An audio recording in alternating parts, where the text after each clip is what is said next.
Hi there, welcome everyone. We'll get started right at 10 today, so thanks for joining us. We'll just wait a couple more minutes for others to join.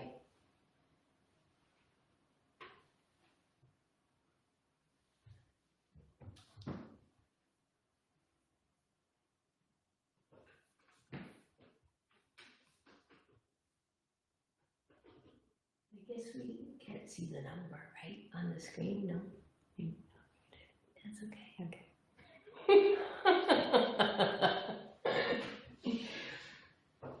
All right, thanks for joining us today. We'll get started. It's 10 o'clock and good morning.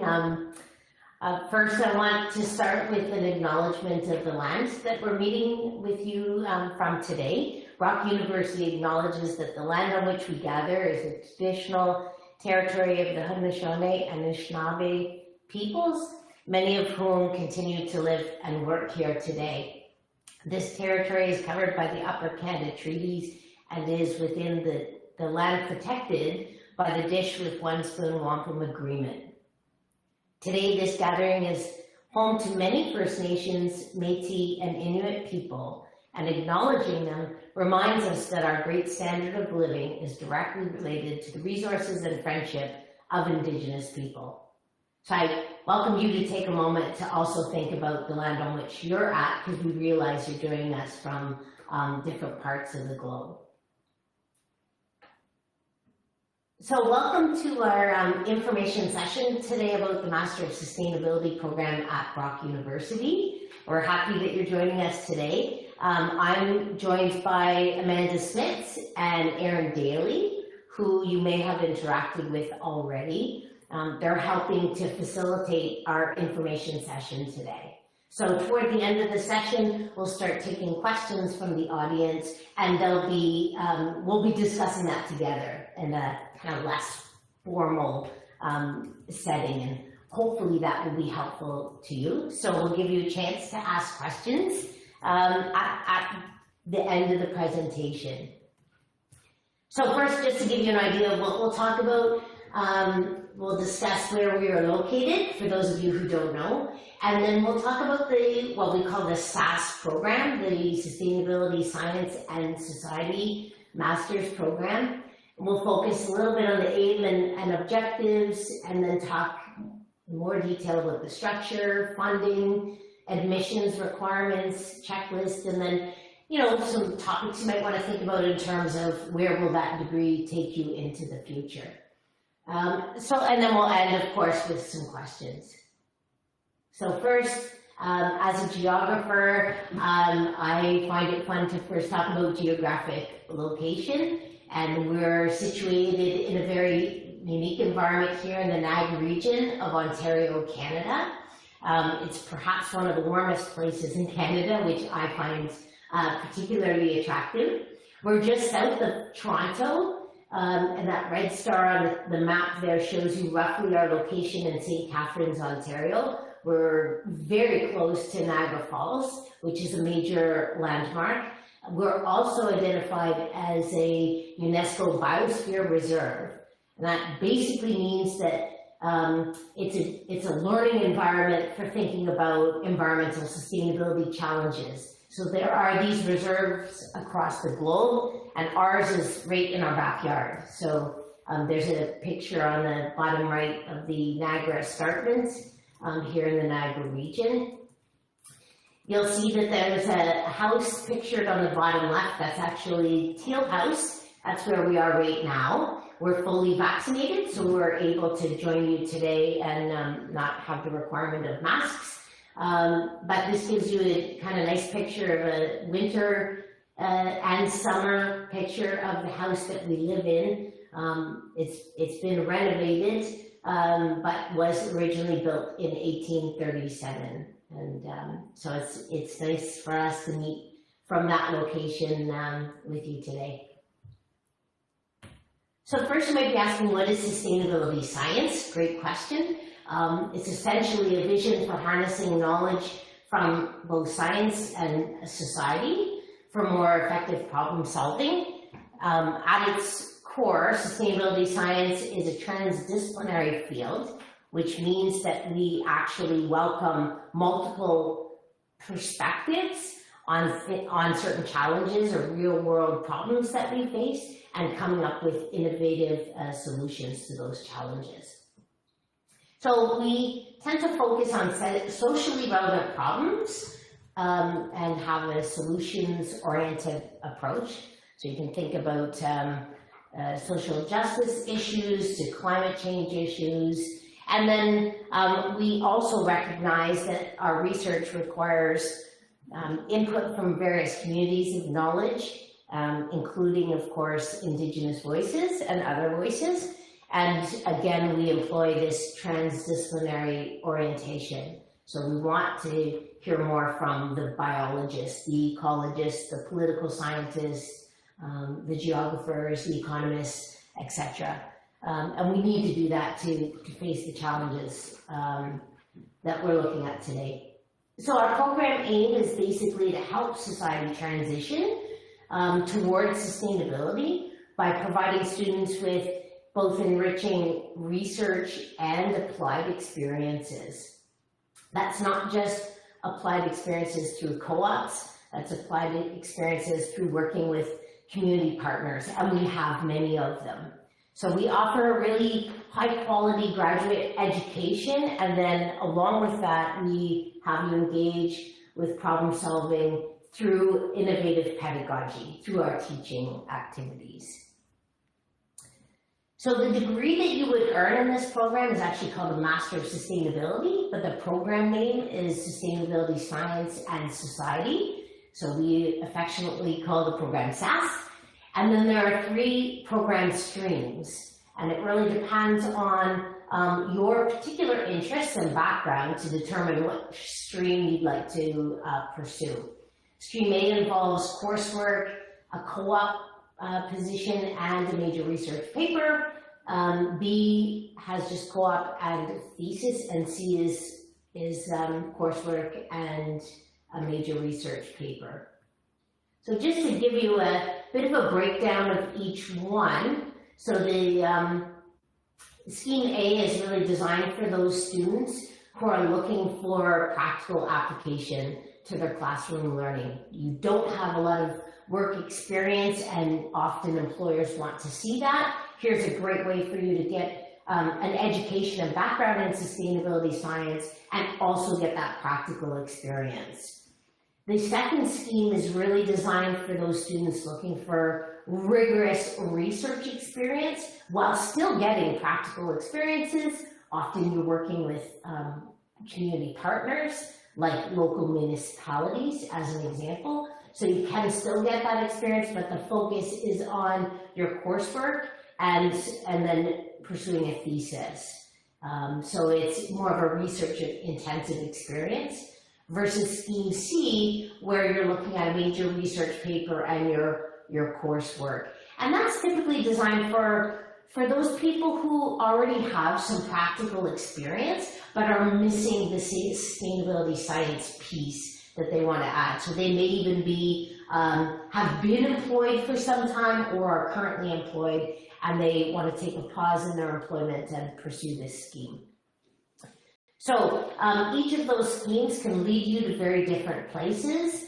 I would say that Scheme B tends to be the pathway to pursue a PhD, but that's not to say Scheme A and C won't lead you there as well.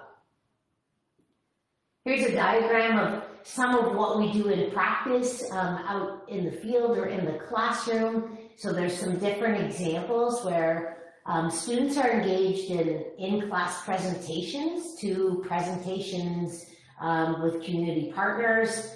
Students engage in research activities. If they are pursuing a thesis, Scheme B, then they might be involved in collecting field data, like the image here at the top right shows Jessica out collecting information about the tree canopy here in this part of Southern Ontario. We also have meetings and classes sometimes held outside of campus with community partners like Vineland Innovation and Research Center as one example, where we have experiential education opportunities for our students. So students are engaged in our program in many different ways and in our research as well. And then of course outside of Steelhouse we have a community garden that we at times have tended to, and by we I mean Amanda is kindly attended to. So depending on the scheme that you choose, and you see here there's a color code to this diagram, but you can follow the pathway. Everyone follows green, and then depending on whether you're A, B, or C, and hopefully you can see that B, the blue, is the longest duration, 24 months in the program, versus scheme C, which is just 3 terms, and scheme A, which is essentially 4 terms. Here's another diagram, again showing you more of the different opportunities that students have to really enjoy getting out into the field and meeting with community partners, collecting data, and then also providing experiences for our students. Some of our students have never been to Niagara Falls. So to learn more about the falls and other features along the Niagara Parkway, we have a partnership with Niagara Parks Commission. So they hosted us at this journey behind the falls, and the bottom 2 images nicely show that. So we try to give students as many experiences within the classroom, but also outside of the classroom. Now for the details, I think that many of you are probably really interested in, what's the funding package look like for this program? What are the, the tuition fees, etc. So I just want to let you know that this session is being recorded for you, so you could play it back, but we will also provide a PDF copy of these slides so that you can actually click through many of these links at your own leisure. I don't like to give the funding pieces individually because I want to make sure that they're correctly given to you.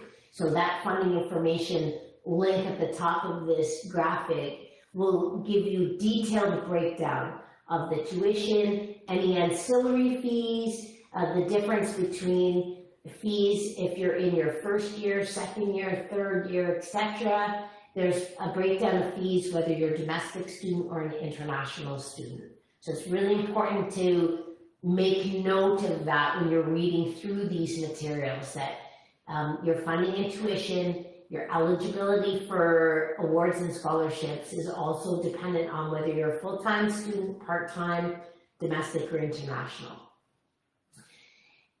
Having said all of that, if you were successful in going through the admissions process with our program, then you would typically get a letter of offer from our Faculty of Grad Studies, and it would outline very clearly, what pools of money you could expect.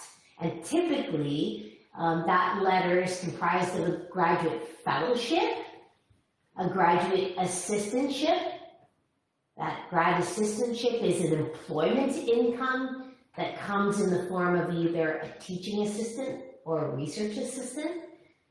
And then lastly, scholarships. So just to go over that list, the grad fellowship, again, it depends on what the rate is. As of 2021-22, that amount was $7,500 per year, and it's directly applied to your tuition fee. The graduate assistantship, that's employment income, so you really need to be eligible to work in Canada to access those funds. So that means that you have entered a port of entry into Canada, that you have a social insurance number, and that you have a Canadian bank account in your name. And so you have to satisfy those 3 criteria to be eligible to work in Canada and work as a TA or RA.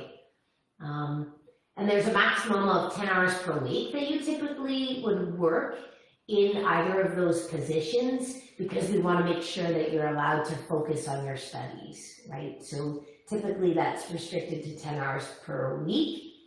In terms of scholarships, there are many different internal and external scholarships that will depend on whether you're a domestic or international student. Some apply to both too. So just to give you some examples internally, there's a Dean's Entrance Scholarship of $1,000 that typically depends on your overall average grade coming into the program. And then depending on what scheme you're in, there's access to external funds. So if you're in the thesis stream, you could apply to SHRC, NSERC, or OGS, for example. Lastly, the co-op, for the co-op piece, your funding is processed for 3 of the 4 terms. That's for Scheme A students, and funding is not processed during the time that you're working because you're collecting an income through your employer, and that's typically in the 3rd term of study. So I know that's a lot of information to digest, but take your time, and you can always ask us questions after this session today in the next several days. Our application deadline is February 4, so there's quite a bit of time for you to get information about our program.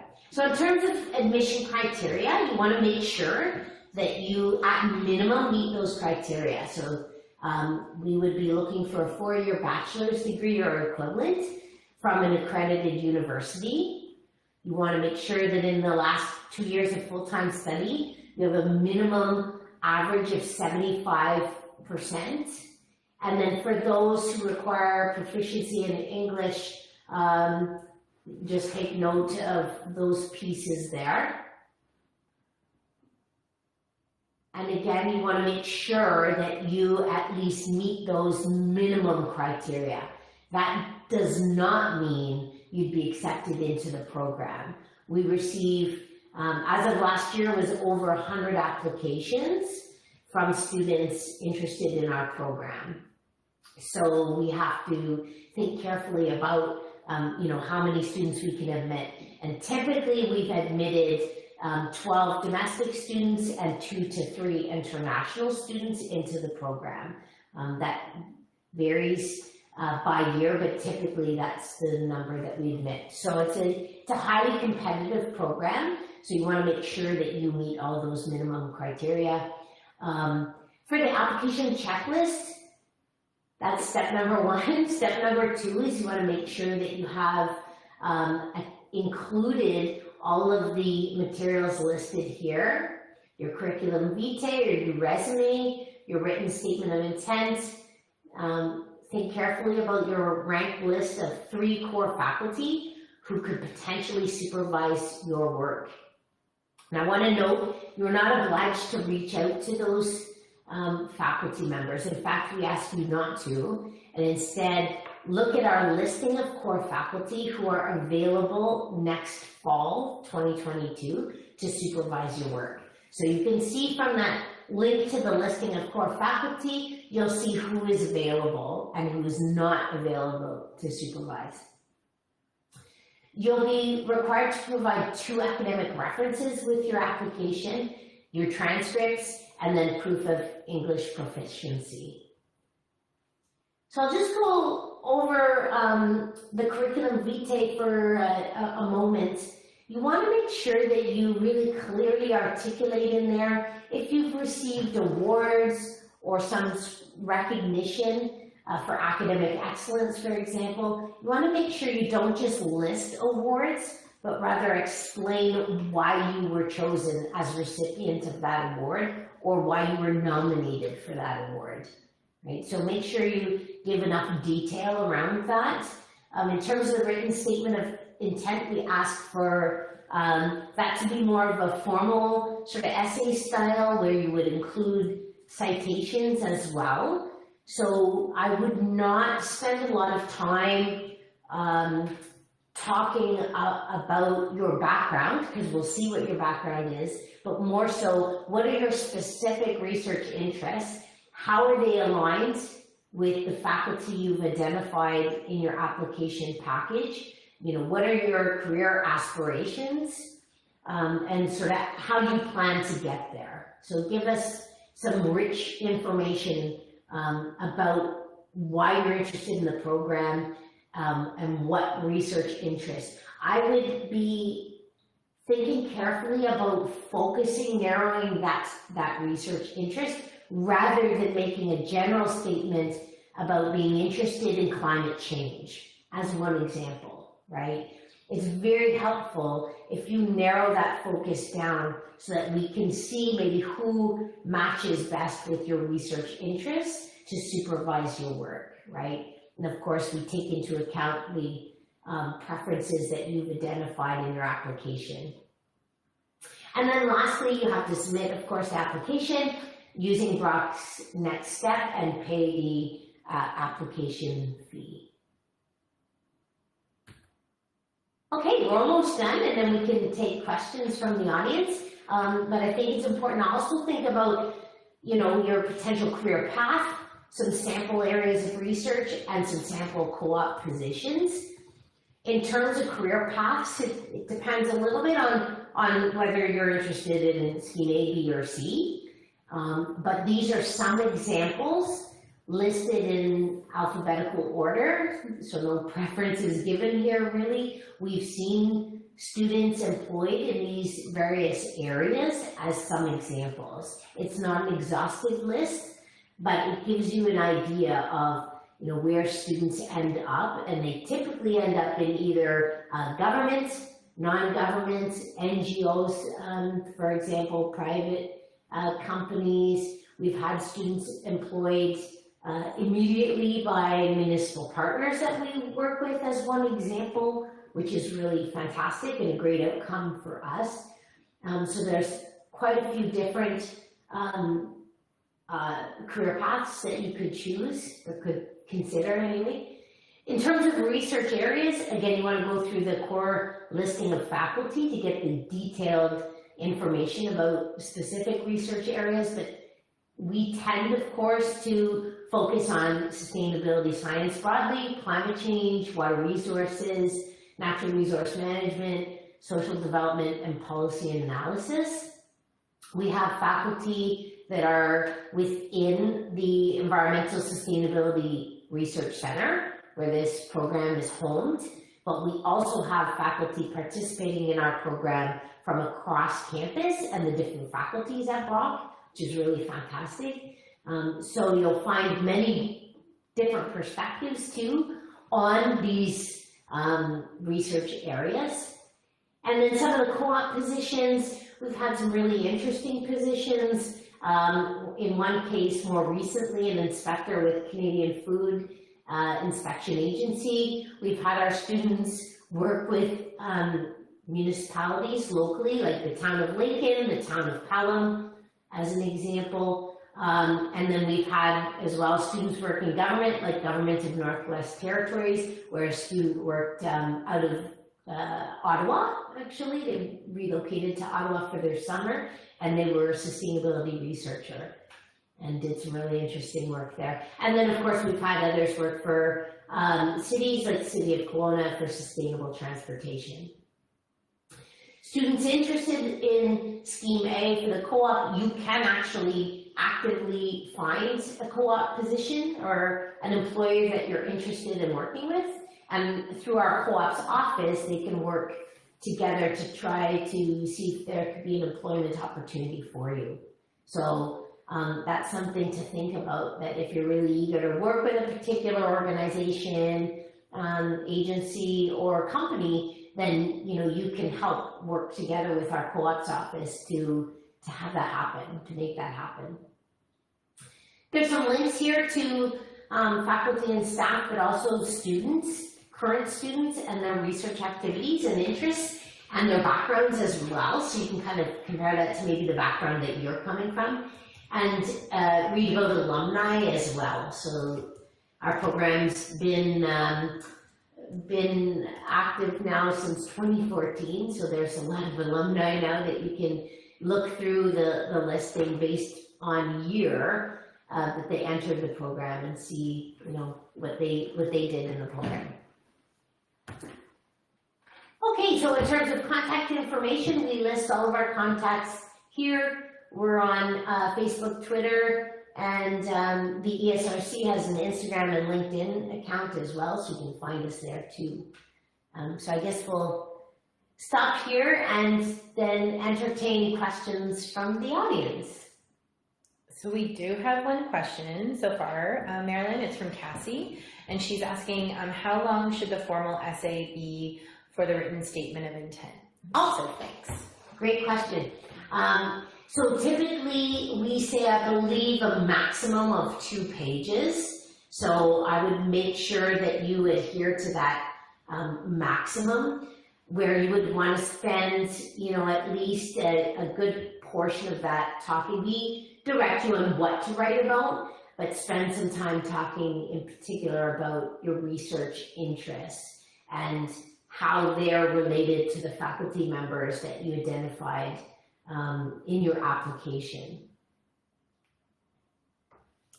There's no other ones right now. Alrighty.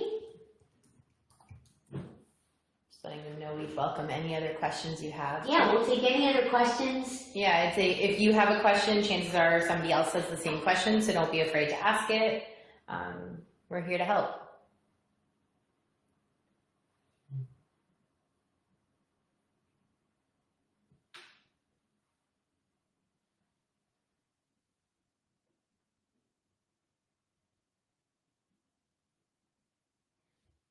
I can think of some question. Oh, go ahead. Cassie has one more question. Oh, she's just typing it. Sorry, go ahead. You can say your piece. Well, students have also been wondering about classes being virtual or on campus, so I just thought I would let you know that we are moving to in-person classes starting in winter 2022, and we anticipate that all of our activities for fall 2022, barring any unforeseen circumstances, will be here on campus, which is fantastic news. So we wouldn't be in a virtual environment, we would be in person. As you can imagine, a lot of what we do when we engage with community partners, then we spend a lot of time in the field and visiting with them. So this is really fantastic news.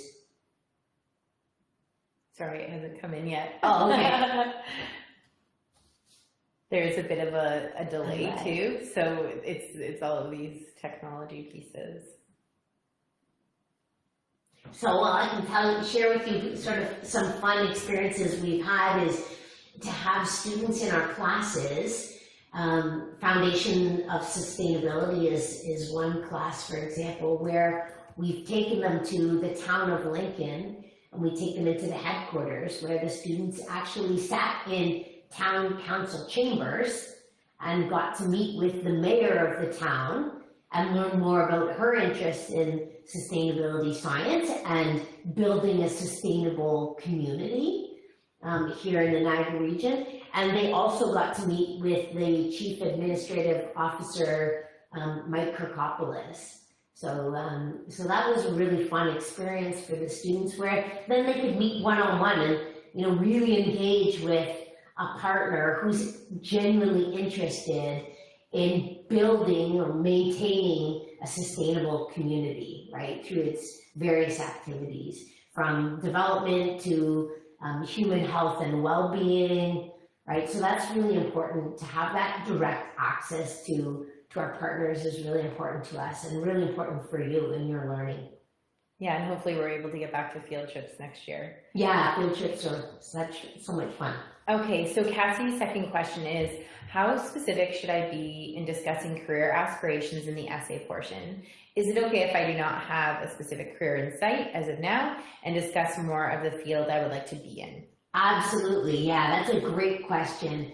Often it's so tricky, right, to imagine, what does your life look like 2 years from now, 4 years from now. So I wouldn't be expecting a student to even know the specific details of the research project, right? That often evolves with conversations with your supervisor, that you together develop a research, plan, right? So keep that in mind, that while I don't want you to say, just climate change, be maybe more specific about what you're thinking about in the context of climate change. That same way, maybe you're thinking about, corporate social responsibility, for example, and how corporations, report on their sustainability metrics, etc. That might be something you're interested in pursuing. So that, I think, would be kind of a reasonable expression of your career aspirations, right? That you could see yourself,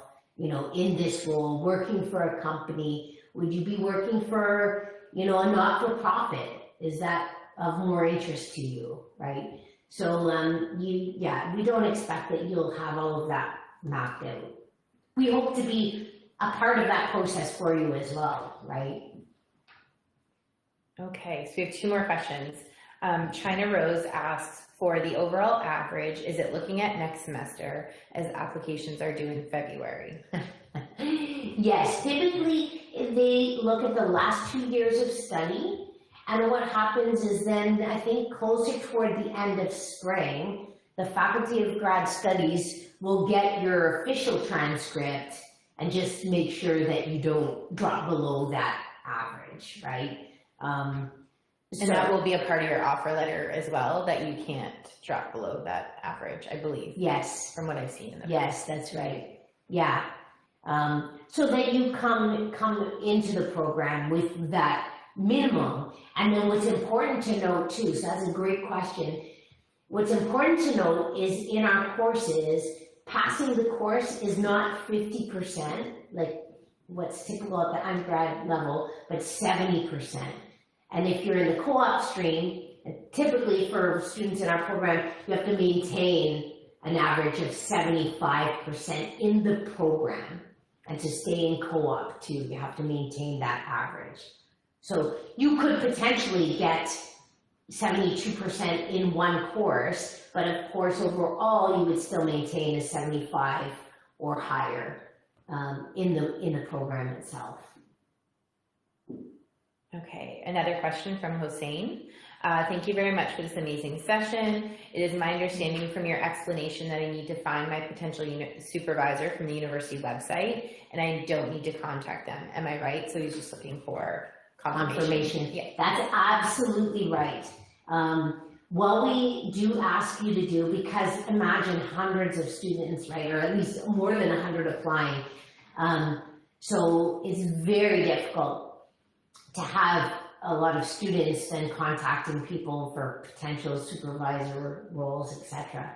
So instead, we ask you to list and rank order the top 3 faculty members where you see your research is most aligned with their research. So no, you're absolutely not required to reach out, and we ask that you don't. And typically we ask faculty, if students do reach out, we ask those faculty to send those students our way, right? Because it's very difficult to kind of manage that engagement, right? So it's easier for us to help you find a match should you be accepted into the program. So those are the only questions we have so far, Marilyn. Okay. Yeah. So I'm gonna just let everyone know we will be following up with an email to anyone who RSVP'd to today's session with a PDF of the presentation and also a link to the recording of this presentation. So if we don't have any other questions, we can wrap up. Yeah. And then if you do think of other questions, please do reach out to us at the email here in the middle of this slide at sas@rocku.ca. We do ask that you give 3 to 5 business days for a response, but we will definitely get back to you. So please do feel free to reach out.